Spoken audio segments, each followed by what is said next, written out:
Good morning, guys. Welcome to Fishful Thinker. I'm Chad LaChance. We appreciate you joining us. You caught us in a place we've never been before, Jumbo Reservoir. We're northeast Colorado. We're just a few miles from Nebraska, actually, and we're fishing for multi-species today. Could be walleyes, that's what we're starting on. Could be crappies as well. We might catch some smallmouth bass. We might even catch some carp on jigs. So what we're gonna do is kind of take what the lake will give us, which we do on a lot of episodes of Fishful Thinker. We don't know much about the lake. It's the 1st of June. Water's very high, as you can see, so we're gonna come see what we can learn, how fast we can figure it out. So stay tuned, get comfortable, it should be fun. Fishful Thinker Television is brought to you by Sportsman's Warehouse, America's premier outfitter. Peterson Toyota and Toyota Trucks, moving forward. St. Croix Rod, best rods on earth. Berkeley, catch more fish. Abu Garcia, for life. Camp Chef, the way to cook outdoors.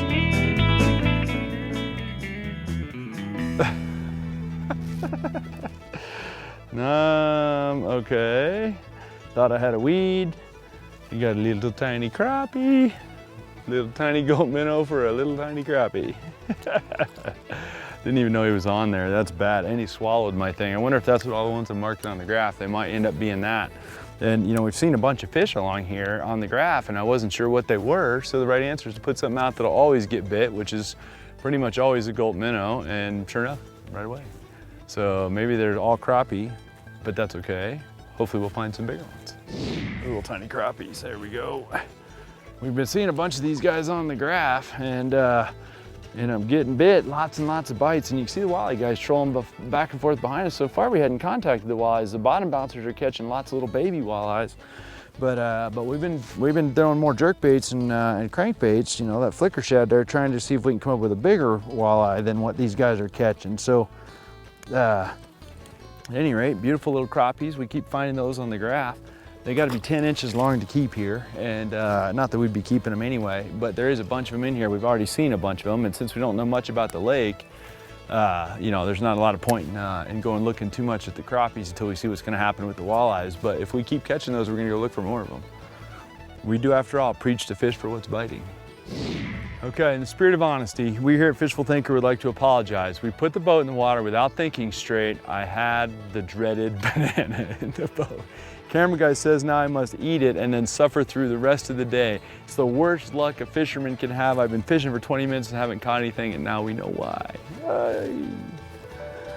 Ay, I'll choke the thing down.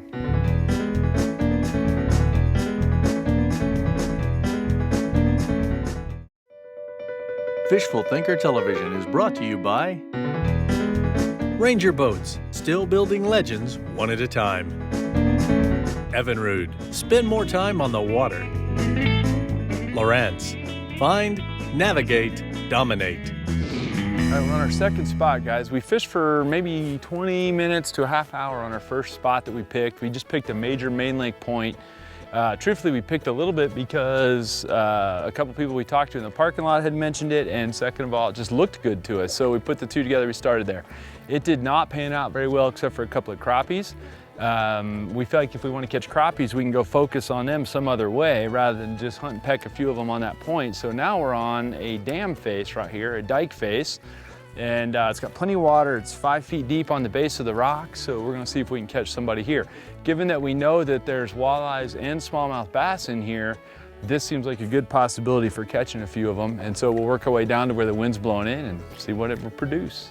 That's what I'm talking about.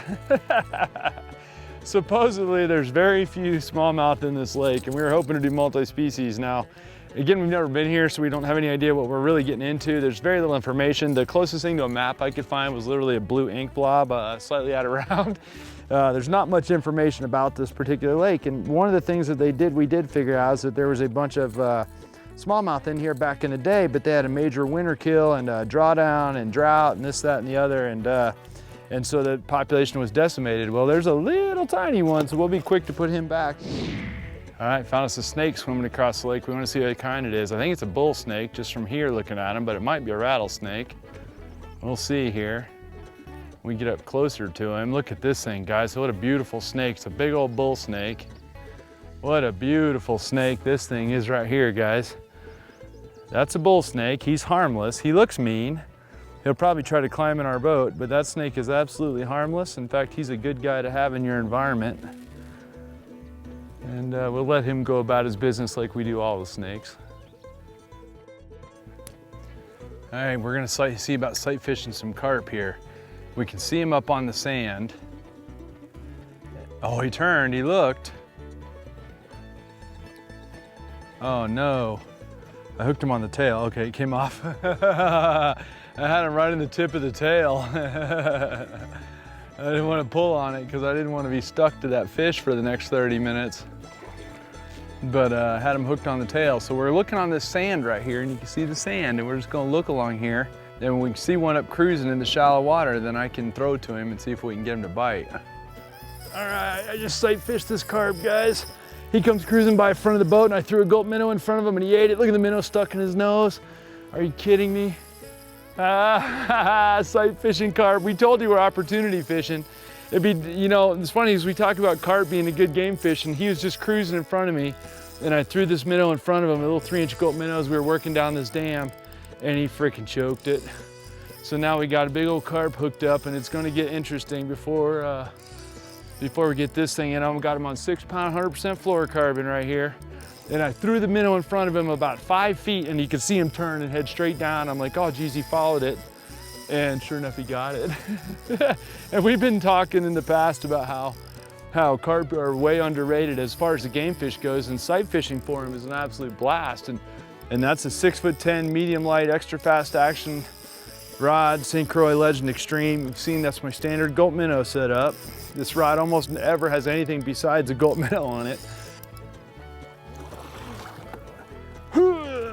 All right. I should have had more Wheaties this morning, guys. Holy smokes. He got a perfect bite on it, and right in the tip of the snout. So we'll throw that out and get him by his gill flap here. Don't hurt him, not in the gills themselves. And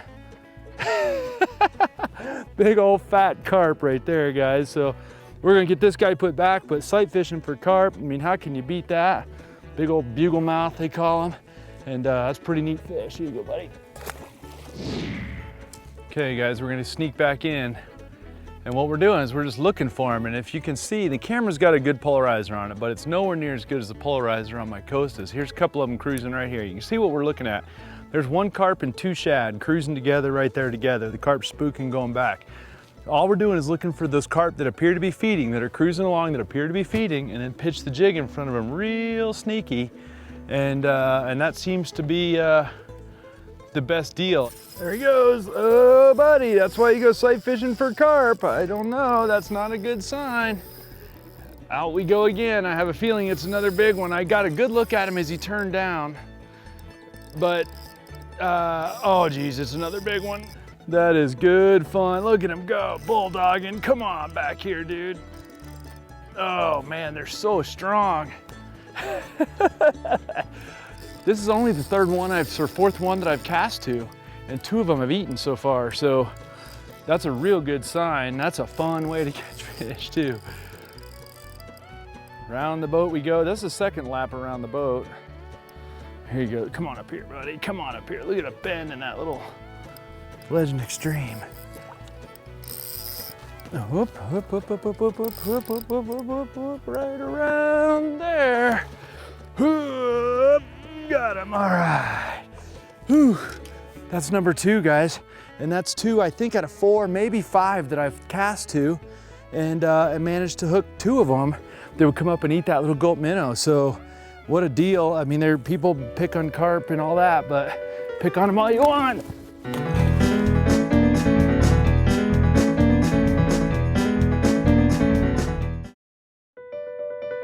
Fishful Thinker Television is brought to you by Camp Chef, the way to cook outdoors.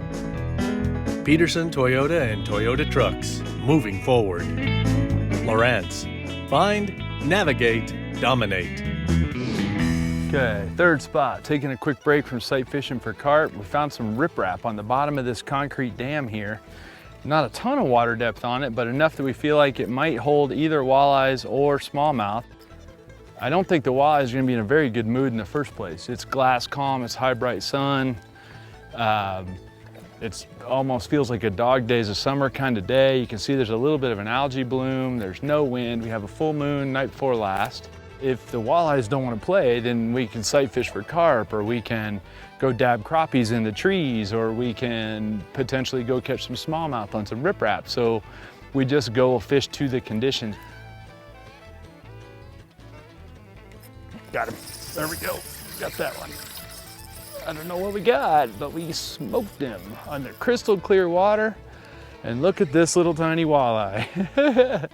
There you have it, guys. So now we're up to 4 species of fish.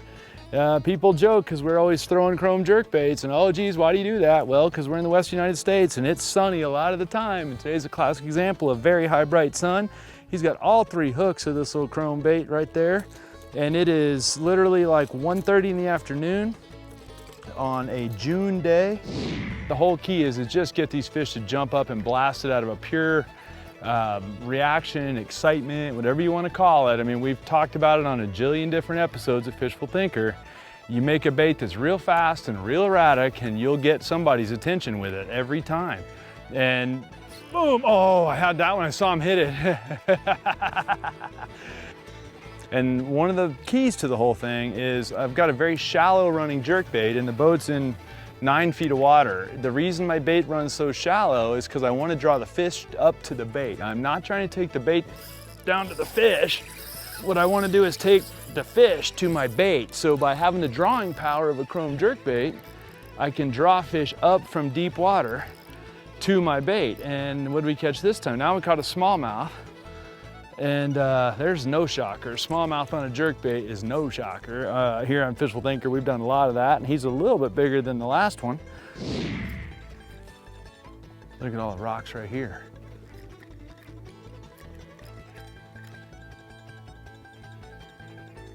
There he goes, boom! I just watched that one come and eat it. That little smallmouth came up underneath it, and he looked at it, and he looked at it, and he looked at it, and I jerked it, and he smoked it. That's mean. That's a mean and dirty trick, huh, Mr. Smallmouth? He's like, that is not even right. Come on up here, buddy. I got him ballyhooed too. Well, you can see he sipped the tail hook, and then I end up getting him all over the place. But the key, as we've talked about in a jillion shows, is the key is in the pop and the pause. It's not a pull bait, it's not a drag bait, it's not a reel it in bait. It's a jerk bait. You got to pop on the bait, make it burp, burp, and just turn sideways in the water column. That's all we want it to do. We don't want it to move forward. We're not trying to get it out of an area. We're trying to make it look like it's struggling for all it's worth. And you can watch the bait just, I don't want to ever do the same thing twice. I want it to just literally barely look alive. So that's all I'm doing with it.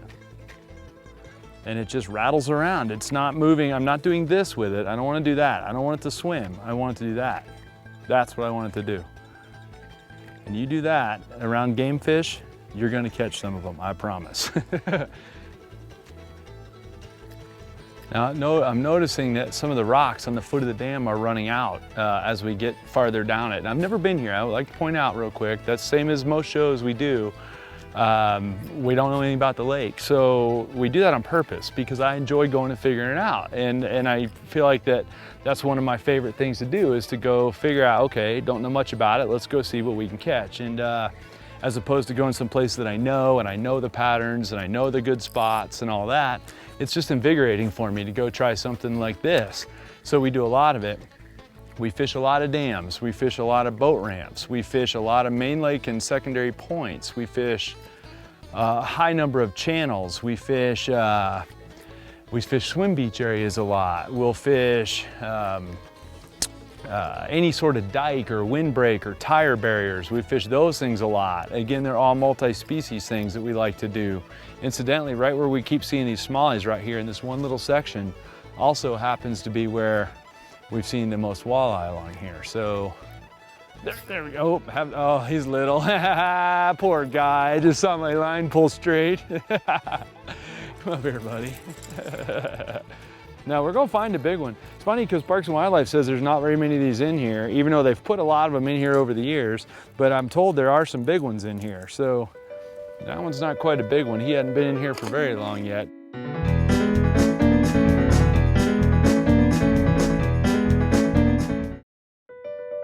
Fishful Thinker Television is brought to you by Sportsman's Warehouse, America's premier outfitter. St. Croix Rod, best rods on earth. Camp Chef, the way to cook outdoors. Predominantly what's stocked in here is, well, there's one right there, is walleyes. Now for a lake that don't have very many smallies, we found the smallie trick, I can tell you that. See if he's gonna bring anybody with him. And you see he got the easy, buddy. Come on up here, come on up here. Yeah, for a lake that doesn't have very many of them, we found them, that's for sure. No doubt about that. And he got both hooks on that bait. Easy, buddy, we'll be letting you go real gently. Another beautiful one, his face is a little beat up. Looks like he's played before, somebody else caught him. See you, buddy.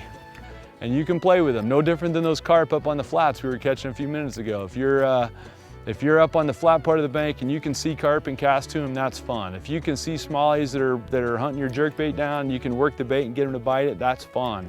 I love to be interactive with the fish, and jerkbaits are one of the ways to do that because typically you're in a clear water environment.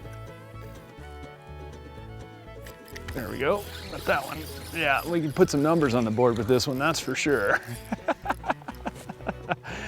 And we just gotta find us a giant now.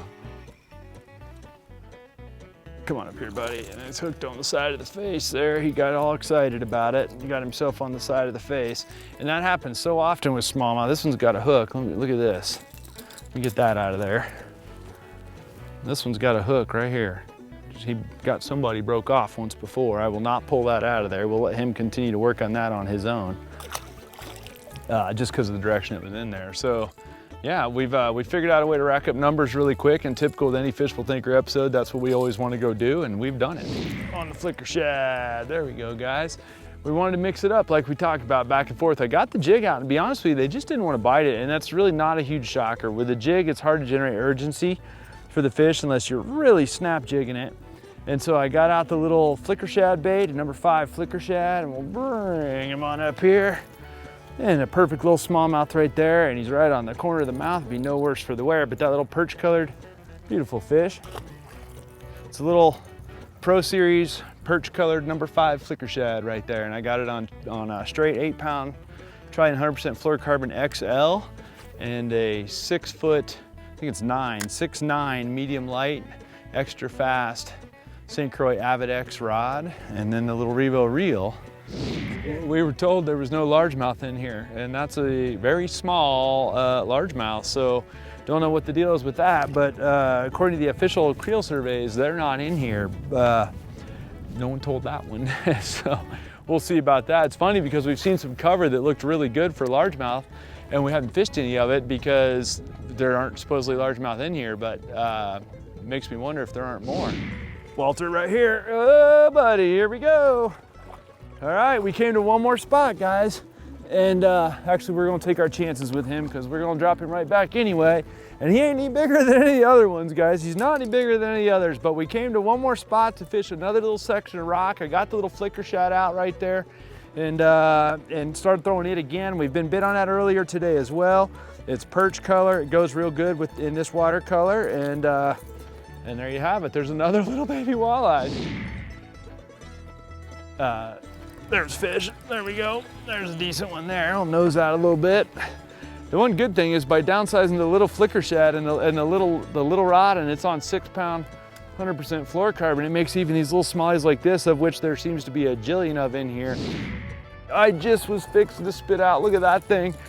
He choked my lipless crankbait in the wind. I just literally was spitting out. I cannot believe this thing has not been bit. I've only thrown it for 5 minutes, but it's a perfect condition for it. And look at the size of this crappie I just caught. Let me get him unhooked here. I'll give myself some slack here.